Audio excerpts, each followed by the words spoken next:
Sullivan Ortega didn't believe in fate until she spilled coffee on his $1,000 suit in the middle of a Wall Street gala. "Oh my God, I am so sorry," she gasped, frantically dabbing at his charcoal jacket with a napkin that only made things worse. He looked down not at the stain but at her. She was flustered, cheeks flushed, eyes wide and sincere. Her dress was simple, clearly not designer. She didn't belong here, but something about her made the rest of the gold-dipped room blur. "It's just a suit," he said, his voice calm low. "Are you okay?" She blinked up at him, stunned. "You're not mad," he gave a short laugh. "I've been through worse." The truth was, Sullivan had no idea who invited her to the elite charity gala at the Rosemont Hotel. It was a place where billionaires shook hands over vintage champagne and hedge fund deals. But she seemed like she'd wandered in from another world and he couldn't stop looking at her. "I'm Sullivan," he said, offering his hand. She hesitated, then took it. "Sera." "Sera Ortega." His fingers tightened slightly around hers. "Wait, Ortega," she nodded slowly. "Yeah, why?" He let out a breath and gave a crooked smile. "You're not gonna believe this, but we went to the same high school. I'm Elliott Hayes." Her eyes shot wide. "No, you're not." Elliott Hayes was skinny, wore hoodies year-round, always in the library. "Well," he chuckled, "the hoodies are gone. Still read a lot, though." She laughed, the sound catching in her throat. "Oh my God, I can't believe this. You're Elliott." The change in him was staggering. He was taller now, broader. His sharp jaw and tailored suit made him look like he owned the city, which in some ways he did. "I didn't think anyone from high school would be here," she said. "Neither did I," he replied. "But I'm glad you are." Sera glanced down at her shoes, embarrassed.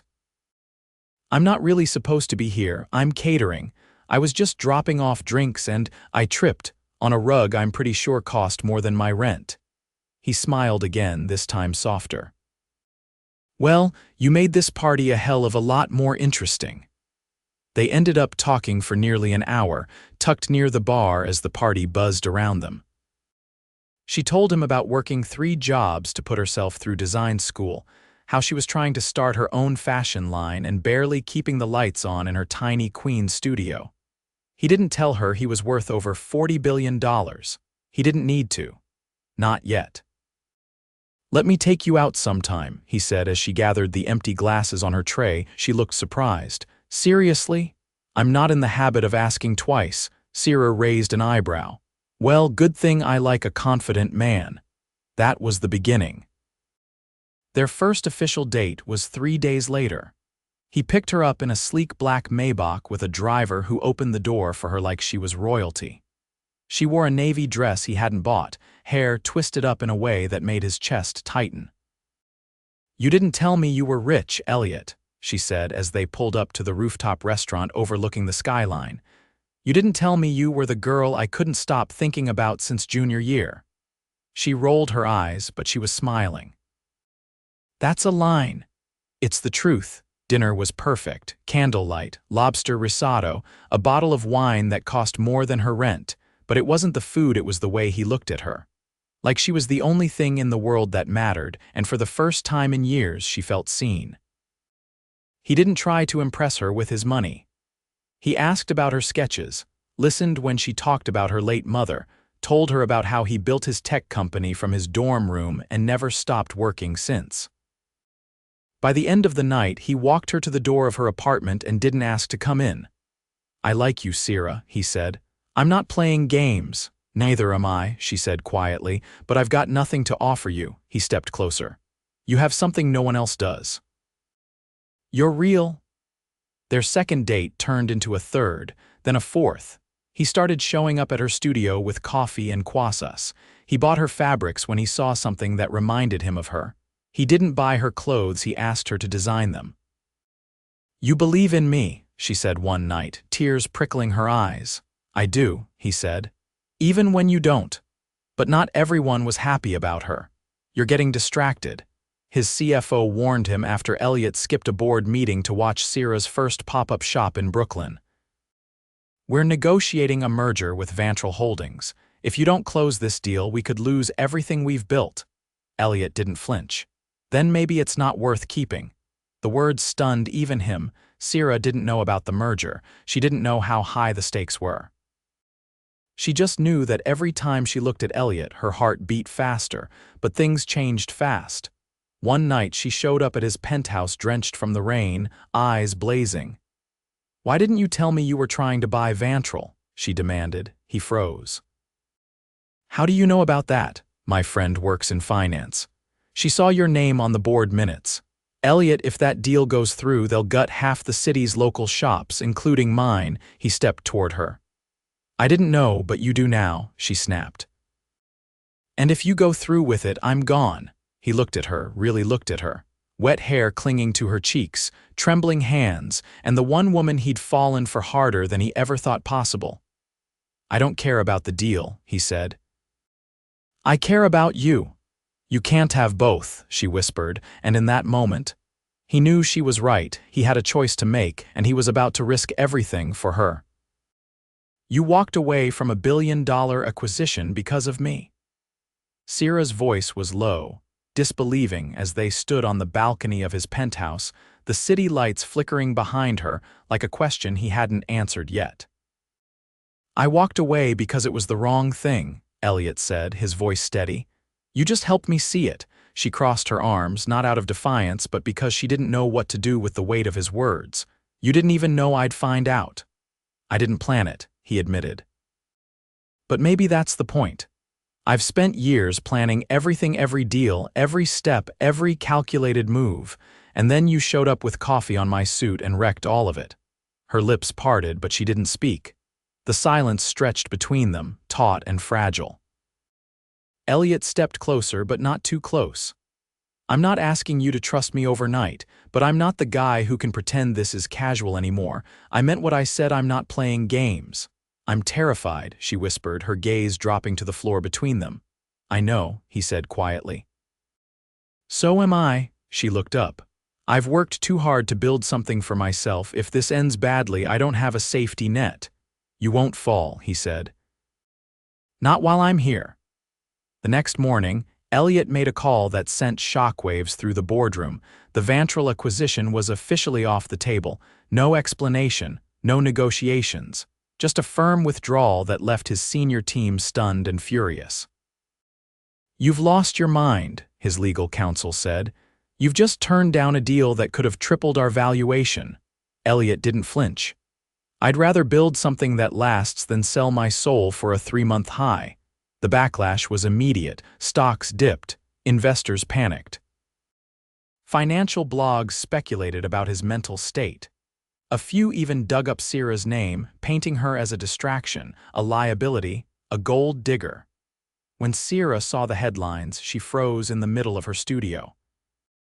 Her assistant, Delia, hovered awkwardly near the sewing machine, holding a dress that suddenly didn't matter anymore. "I didn't ask him to do this," Sera said, more to herself than anyone else. "You don't have to defend yourself," Delia said gently. "People always talk when they don't understand something." Sera clenched her jaw. "I didn't want any of this attention. I just wanted my work to mean something." "Then make it mean something," Delia said. "Prove them wrong." That night, Sera didn't go to Elliott's penthouse like she usually did. She stayed in her studio, sketching until dawn, her fingers aching, her mind racing. When she finally closed her eyes on the worn couch in the corner, she dreamed of standing in front of a crowd, her designs on a runway, her name not whispered behind closed doors but spoken with pride. When Elliott showed up unannounced 2 days later, he didn't go to the front entrance. He used the service elevator, showed up in jeans and a hoodie, and knocked once before stepping inside. "You've been avoiding me," he said. "I've been working," she replied without looking up. "I know what they're saying," he said, "and I know I made it worse." She finally met his eyes. "Why didn't you tell me they'd come after me? I thought I could shield you from it." Sera tossed her pencil aside. "You can't protect me from the world, Elliott." "That's not how this works." "I'm learning," he said. "And I'm not going anywhere." She stood, arms crossed. "Then help me. Not by buying things or making calls. Help me get my line into the next showcase. Let me prove I belong in this world without being your +1. He didn't hesitate. "Done. I'm serious," she said. I don't want favors, I want a fair shot. So do I, he said, stepping toward her. I want a shot at being the man who deserves you. The next week was a blur of preparation. Elliott didn't interfere, he facilitated. He introduced her to a renowned stylist who owed him a favor. He booked a venue but let her dictate every detail. He stood back and watched as she directed fittings, rewrote pitch decks, and argued over lighting angles without blinking. When the night of the showcase arrived, Sera stood backstage in a tailored black jumpsuit, her designs lined up behind her like armor. The crowd outside buzzed with energy buyers, editors, celebrities, all packed into a minimalist loft in Soho. "You ready for this?" Elliott said from the side, his hands in his pockets. She turned to him, her throat dry. "I don't know." "You don't have to be," he said. "Just go out there and be exactly who you are." The lights dimmed. The music started, and then her models walked. Silks in deep sapphire, structured coats with architectural cuts, metallics that caught the light like stars, every piece was a reflection of her. Raw, elegant, daring. When it ended, the room erupted. Sera stood in front of the crowd, heart pounding, eyes scanning for him. He was already walking toward her. "You did it," he said as he reached her. "You helped," she said. "No," he replied. "I just got out of your way." That night they didn't go to his penthouse. They walked through the city instead, hand in hand, quiet except for the hum of traffic and the occasional flicker of a street lamp. "I don't belong in your world," she said softly. "You don't have to," he replied. "I'll build one where we both do." And for the first time she believed him. The night after the showcase, Elliott stood alone in his office, the skyline stretching endlessly behind him. The room was dim, filled only with the glow of the city and the quiet hum of his thoughts. For the first time in years, he wasn't working. No contracts, no calls, no looming numbers. Just silence and the echo of what it meant to choose love over legacy. A knock broke the quiet. He turned. His assistant, Mara, lingered in the doorway, her carefully composed expression betraying the tension in her shoulders. "Your father's lawyer called again," she said. "They're pushing for a decision." Elliott exhaled, jaw tight. "Tell them I need more time." He said, "They'll move forward without you if you don't sign by Monday. You'll forfeit your seat on the foundation board and all remaining shares tied to the inheritance." "I'm aware." She hesitated. "This would affect your global holdings, permanently." I said, "I'm aware." When she left, Elliott leaned against the edge of his desk, rubbing his temples. The legal clause was clear. If he didn't take the reins of the Ortega Foundation by Monday, the trust his father had built would be redistributed to other family stakeholders. Billions in legacy assets. Gone. Not because he couldn't claim them, but because he wouldn't. Sera had no idea. He hadn't told her what was really at stake. She knew about the Vantral deal. She didn't know about the foundation, or how deeply the boardroom war had been brewing since his father's death. Or that his cousin, Graham, had been lobbying for control behind closed doors for months, waiting for Elliott to misstep. And now he had. The next morning, he found her at the edge of the East River, standing beside a food truck that sold Turkish coffee and warm simmet bread. She was flipping through a worn notebook, her eyebrows knit in concentration. "You're up early," he said, approaching her. She looked up, surprised. "I've been sketching new silhouettes. Something with structure but fluidity." "I'm thinking about layering silk over matte wool." He nodded, but his expression was distant. She noticed instantly. "What's wrong?" "I need to tell you something," he said. "Okay." He hesitated, then took the notebook out of her hands and closed it gently. "There's a deadline coming up. Monday. If I don't take over my family's foundation, I lose everything my father left behind. The board, the assets, the legacy. It's not just money, it's control over the global branches of the Ortega name." Her eyes searched his. "And you're telling me this now because—" "I haven't decided yet," she frowned. "What's stopping you? You?" The word hit her like a gust of wind. He continued. "They want me to be the man they expect. The one who falls in line, marries the right kind of woman, plays the part at every gala and summit. If I sign, I become that man. And I lose the freedom to choose anything that doesn't fit their narrative." She blinked. Including me, he nodded once. Sera folded her arms, but it wasn't defiance, it was protection. You should have told me. I didn't want you to feel responsible. I'm not, but I am part of this now. Don't shut me out, he stepped forward. I want you. Not the version of me they've built, but I won't pretend this isn't bigger than us. She looked past him, out at the river, the wind lifting her hair from her shoulders. If you walk away from it, what will you do? I'll start over. Something clean, something that doesn't come with conditions. And if you take it, then I become someone I've spent my whole life trying not to be. She turned back to him. Then fight, don't run. If it's your name, take it back on your terms. I'm not sure they'll let me. Then make them regret trying to stop you. That night, Elliott called a meeting. In a private boardroom on the 26th floor of Ortega Tower, the legacy stakeholders gathered: his uncle, 2 cousins, the legal team, and 3 foundation trustees. Every person at the table wore the same polished expression, the kind that had always made Elliott feel like an outsider in his own bloodline. Graham leaned back in his chair, smug. You're late, Elliott. I'm here, he replied, buttoning his jacket. Let's get to it. The discussion turned combative fast. Graham presented a motion for Elliott's removal, citing questionable judgment and conflicts of interest. Elliott let them talk. He listened. And then, when the room quieted, he stood. I built Ortega Global Technologies from scratch.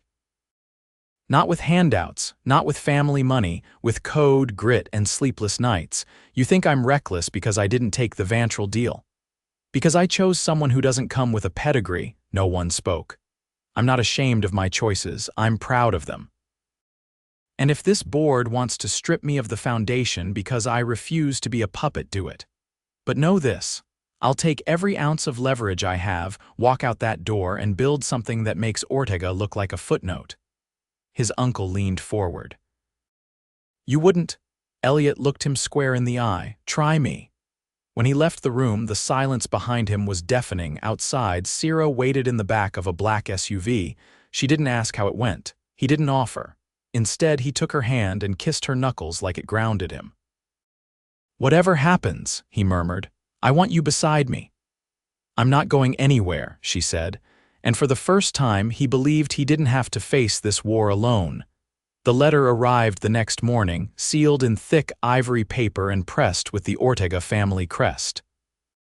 Sera was the one who found it on Elliott's kitchen counter. Her hands still dusted with flour from the muffins she'd insisted on baking instead of ordering breakfast. She stared at the envelope for a moment, then turned to where he stood at the stovetop, black sweater pushed to the sleeves, flipping pancakes with a focus too deliberate to be casual. Did you open this? She asked, holding it up. I already know what it says. She stepped closer. Then why haven't you read it? Because I don't need a confirmation to know I made the right choice. She didn't open it either. She just set it down beside the fruit bowl and leaned against the counter, watching the man who had walked away from a world of power to stand in her kitchen barefoot, cooking like it was the only thing that mattered. What happens now? She asked. Elliott slid the spatula under a pancake and flipped it. Now I start fresh, clean slate, no trust funds, no board, just me and the people I choose. I want to be one of those people, she said, voice steady. You already are. They ate side by side, knees brushing beneath the table, the kind of quiet between them that felt like peace, not absence. That afternoon, they drove to the warehouse district in Brooklyn. Elliott had asked her to clear her schedule without explanation. When they pulled up to a weathered red brick building with boarded windows and rusted shutters, Sera gave him a look. You brought me to a condemned factory. Not condemned, he said. Unclaimed. Until today. She followed him through the side entrance, stepping around broken glass and old pallets. The space inside stretched wide and tall, beams of light slanting through the cracked ceiling. Dust floated in the air like glitter. I bought it yesterday, he said, turning to her.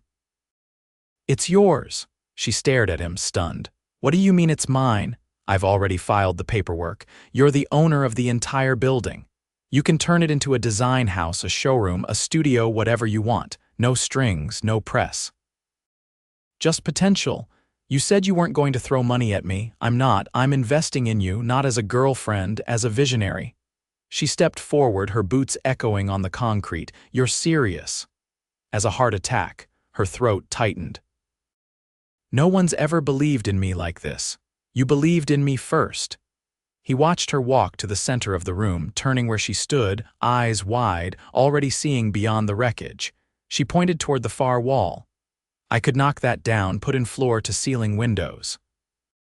Build out a mezzanine for the workstations.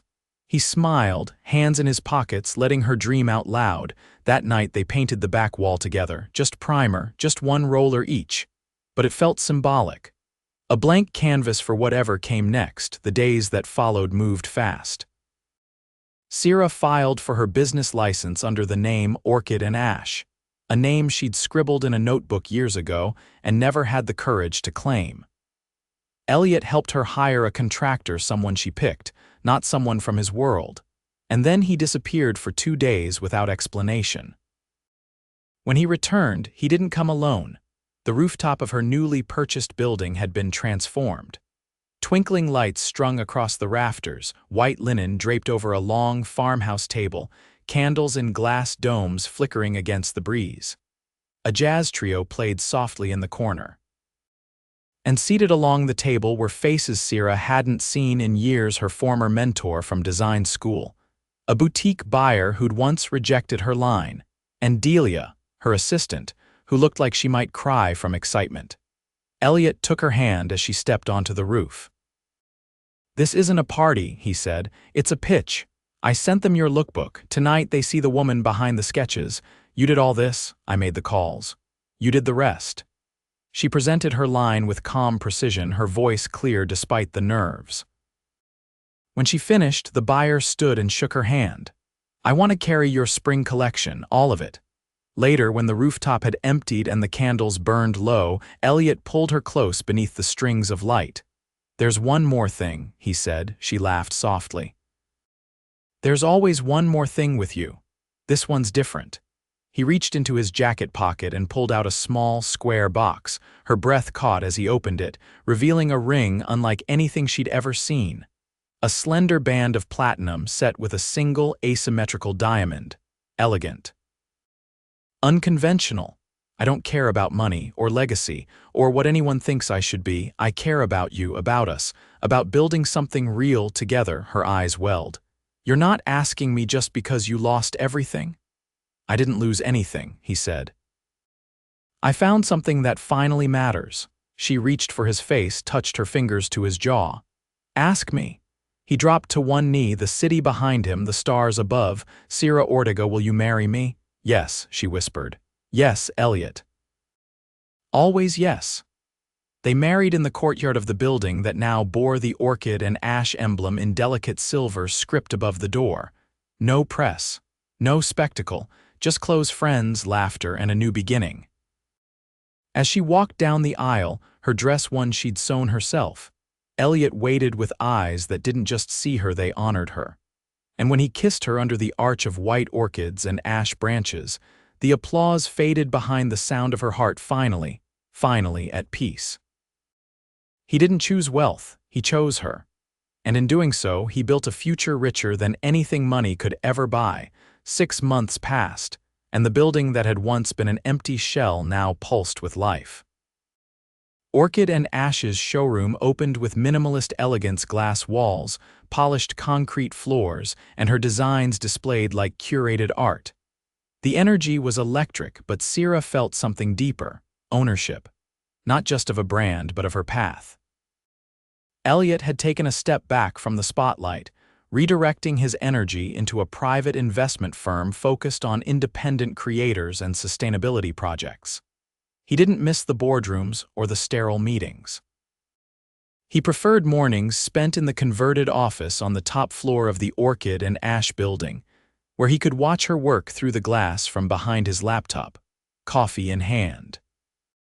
One late spring afternoon, she found him sketching something on a yellow legal pad, a habit he'd picked back up since stepping away from corporate life. "You're drawing again," she said, setting her tablet down. I'm trying to figure out how to structure a grant program for small textile artisans. There's a group in Osaka I've been following. They hand-dye everything using organic indigo. You're becoming a romantic, she teased, walking over to loop her arms around his neck. I'm just finally putting my money where my values are, he replied, kissing her cheek. She sat on the edge of his desk, teasing the edge of the paper. I like this version of you, he looked up at her. I like the version of me that exists when you're around. That weekend, they hosted a private dinner on the rooftop, not for press, not for business, just family and close friends. Delia brought her new boyfriend. Mara from Elliott's old staff surprised everyone by showing up with a +1, and Sera's father flew in from Arizona, quietly proud but uncomfortable with the attention. During dessert, Elliott stood and tapped his glass. The chatter died down. I wasn't sure I'd ever find something that felt like home, he said, voice carrying across the rooftop. Not in all the offices, not in the penthouses, but it turns out home isn't a place, it's a person. And mine is sitting right there, probably wondering if I'm about to make a speech. Laughter rippled through the group. Sera shook her head, smiling, cheeks flushed. I don't want to build empires anymore. I want to build a life. One that starts slow in the mornings, one with too much laughter and not enough structure. One with her. Sera's eyes shimmered, but she didn't cry. She just reached for his hand when he sat back down, squeezing it tight. Later that night, after everyone had gone, they lay on the rooftop lounge chairs, her head on his chest, the stars sharp above. I never thought I'd be able to exhale like this, she said quietly. You've always deserved to. She turned her head. Do you regret it? Walking away from all of it, he didn't even pause. Not for a second. You could have had your name on skyscrapers. I'd rather have it stitched on a label next to yours, she laughed, warm and soft. That was alarmingly smooth. He tilted his head toward hers. I've had practice. In the months that followed, their lives settled into a rhythm that felt both new and familiar. Sera's line expanded into a capsule menswear collection, and Elliott offered to model for the first lookbook. You're going to break the internet, Delia warned as she adjusted his collar. If it helps her brand, I'll wear anything, he said. You're wearing a sleeveless turtleneck and culottes, Sera replied, amused. That's a dangerous promise. He wore them anyway. The collection sold out in 3 days. They traveled when they could. Italy in summer to meet with silk weavers, Tokyo in the fall to explore tech-integrated textiles. But they always came back to Brooklyn, to the building that had become a symbol of second chances and shared dreams. One afternoon, Sera found a sealed envelope tucked into her desk drawer. No name, no handwriting. Just a single folded card inside with a short printed message. The Ortega Foundation formally recognizes the independent work of Orchid and Ash and would like to extend an opportunity for collaboration. She stared at it for a long time before walking to Elliott's office. They're reaching out, she said, holding the card. He took it, read it once, then looked up. They're not reaching out to me, I know. They're reaching out to you, she nodded. Do we respond? He smiled. That's not my call to make. She walked out without answering, her eyes thoughtful. That night, she drafted her reply gracious, professional, and clear. She would consider a partnership only if it came with no creative interference and full profit sharing with the artisan communities involved. They agreed. On a rainy Wednesday, they made another decision. Standing in the middle of the fabric room, surrounded by bolts of velvet and muslin, she turned to him, nervous and excited all at once. I got my blood test results back, she said. His eyes lifted slowly. And I'm pregnant. He didn't speak at first, just stepped forward slowly, as if afraid the moment might disappear if he moved too fast. Then he wrapped his arms around her, burying his face into her neck. You're sure? She nodded against his shoulder. 8 weeks. He pulled back, his hands cradling her face. We're going to do this, he said. Not perfectly, but together. I don't need perfect, she whispered. I just need you. 2 years later, their daughter took her first steps across the same concrete floor where Sera had once stood, imagining windows and light. The Orchid and Ash showroom had expanded to 2 more cities, but their heart remained in Brooklyn. Friends joked that they ran their empire like a family bakery tight-knit, fiercely independent and full of love. On the 5th anniversary of the showroom's opening, Elliott surprised Sera with a quiet vow renewal. No guests, no speeches.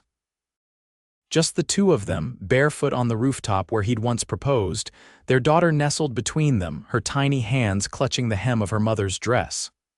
"I choose you again," he said, voice steady. "Every time." "You already have," she replied, her fingers brushing his. Their kiss was gentle, unhurried, the kind that didn't need an audience. And beneath the city lights, surrounded by everything they'd built and everyone they loved, Sera Ortega and Elliott Hayes finally had what they'd spent their lives chasing, not success, not legacy, but home. And it was perfect.